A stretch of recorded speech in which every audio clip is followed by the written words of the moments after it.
juga sudah mengikuti progresnya, perkembangannya. Jadi kemarin saya sudah sampaikan bahwa dari lebih dari 20 personil yang diperiksa, yang dimintai keterangan, baik itu terduga pelaku maupun saksi ya, yang ada di TKP atau yang mengetahui kejadian tersebut. Lalu dari hasil pemeriksaan awal itu, lebih dari 20 personil itu, saya sudah menyampaikan beberapa hari yang lalu kemarin bahwa sudah ada update kemarin itu 4 prajurit jadi tersangka, dan keempat orang ini kemarin sudah saya sampaikan dilaksanakan penahanan di Subdenpom 91 di ND. Lalu sisanya sudah mengerucut menjadi 16 personil, itu dilakukan pemeriksaan lanjutan secara intensif, secara mendalam. Dan untuk yang 4 tadi, untuk yang 4 sudah ditetapkan sebagai tersangka tadi, pemeriksaannya dilanjutkan lagi sebagai tersangka tentunya, ditahan di Subdenpom 91 ND. Untuk yang sisanya, yang kemarin saya sampaikan 16 personil, itu dilaksanakan pemeriksaan lanjutan secara mendalam. Dan hari ini saya sampaikan bahwa ke-16 personil yang kemarin dilanjutkan pemeriksaannya secara mendalam itu sudah juga ditetapkan sebagai tersangka. Hingga total sekarang ada 20 orang personil prajurit yang ditetapkan sebagai tersangka. Untuk yang 4 orang ditetapkan sebagai tersangka awal itu sudah dipindahkan penahanannya di Denpom Kupang. Untuk yang 16 orang nyusul ini karena baru selesai pemeriksaan di Subdenpom 91 ND, posisi masih ada di ND. Nanti untuk lanjutannya saya akan berkomunikasi lagi dengan jajaran penyidik dari Polisi Militer Kodam 9 Udayana untuk melihat perkembangannya. Tentu kalau sudah ditetapkan sebagai tersangka, 16 orang prajurit ini juga akan dilaksanakan penahanan. Dan saya sampaikan di sini, selesai ini pemeriksaan akan dilanjutkan sama dengan yang 4 orang ditetapkan awal sebagai tersangka. Pemeriksaan semuanya akan dilanjutkan pemeriksaan lanjutan sebagai tersangka setelah sebelumnya pemeriksaan dilaksanakan sebagai terduga, saksi atau yang ada di sekitar tempat kejadian perkara. Nanti dari situ akan bisa diketahui peran dari masing-masing personil ini, dari yang sudah ditetapkan sebagai tersangka ini nanti akan bisa diketahui perannya masing-masing apa, sehingga nanti bisa diterapkan pasal untuk orang tentu tidak akan sama. Pasal yang akan diterapkan di mana nanti ancaman hukumannya juga mengikuti pasal yang diterapkan tersebut tidak akan sama antara orang per orang. Semua akan dilihat sesuai dengan hasil pemeriksaan nanti perannya, porsinya bagaimana di dalam kejadian ini. Dan beberapa pasal yang sudah disiapkan, saya komunikasi dengan penyidik, itu ada pasal 170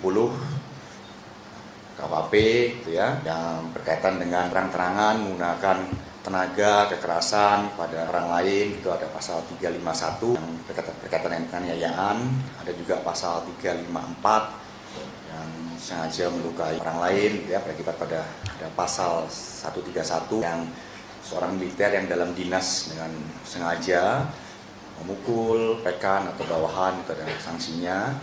Lalu pada pasal 132 itu militer dalam hal ini senior atasan yang mengizinkan atau memberikan kesempatan kepada personel militer lainnya untuk melakukan tindak kekerasan kepada personel militer yang lain itu juga dikenakan sanksi. Itu 5 pasal yang disiapkan. Tentu nanti kelima pasal ini akan diterapkan kepada siapa nanti bergantung kepada hasil pemeriksaan lanjutan sebagai tersangka untuk para personil tersebut.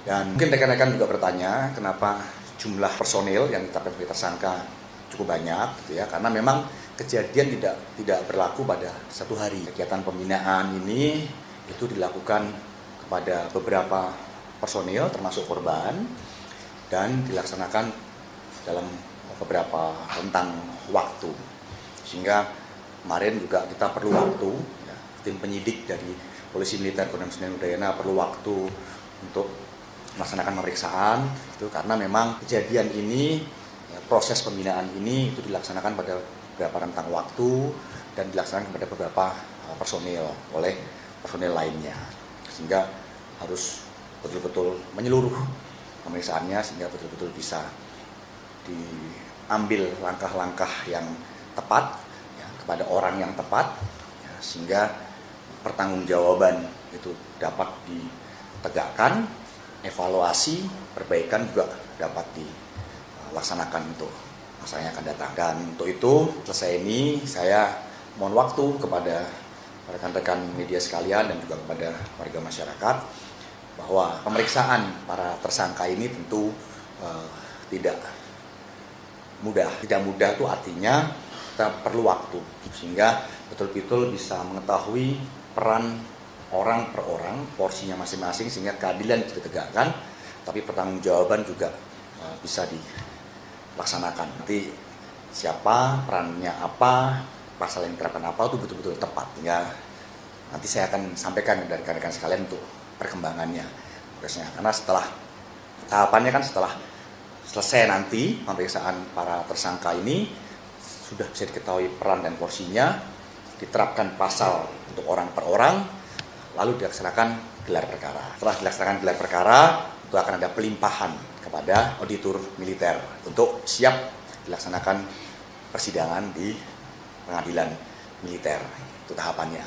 Sehingga sekali lagi setelah ini berikan waktu kepada kami jajaran Tingkatan Darat khususnya dari Polisi Militer Kodam 9 Udayana untuk melaksanakan pemeriksaan para tersangka supaya semua bisa berjalan dengan baik ya.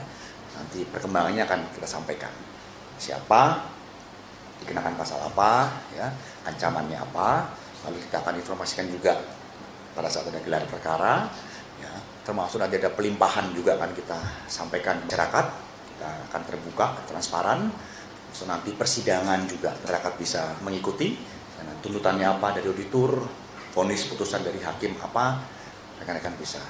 Dan sekali lagi, ini merupakan komitmen dari TNI Angkatan Darat untuk menegakkan ketentuan, menegakkan aturan, di mana sudah saya sampaikan bahwa pimpinan TNI Angkatan Darat tidak pernah mentolerir setiap bentuk pembinaan yang di luar kaidah-kaidah yang bermanfaat untuk personal prajurit, apalagi menyebabkan kerugian personil meninggal dunia. Ini betul-betul suatu hal yang di luar dari apa yang sudah digariskan, sehingga kita akan melaksanakan proses sampai dengan tuntas untuk menegakkan pertanggungjawabkan apa yang sudah terjadi. Ya, lalu ini juga bisa jadi bahan evaluasi buat seluruh satuan operasional Tingkatan Darat agar setiap kegiatan-kegiatan pembinaan, ya, tradisi itu lakukan yang dapat mendukung operasional keberhasilan pelaksanaan tugas prajurit. Demikian, ya.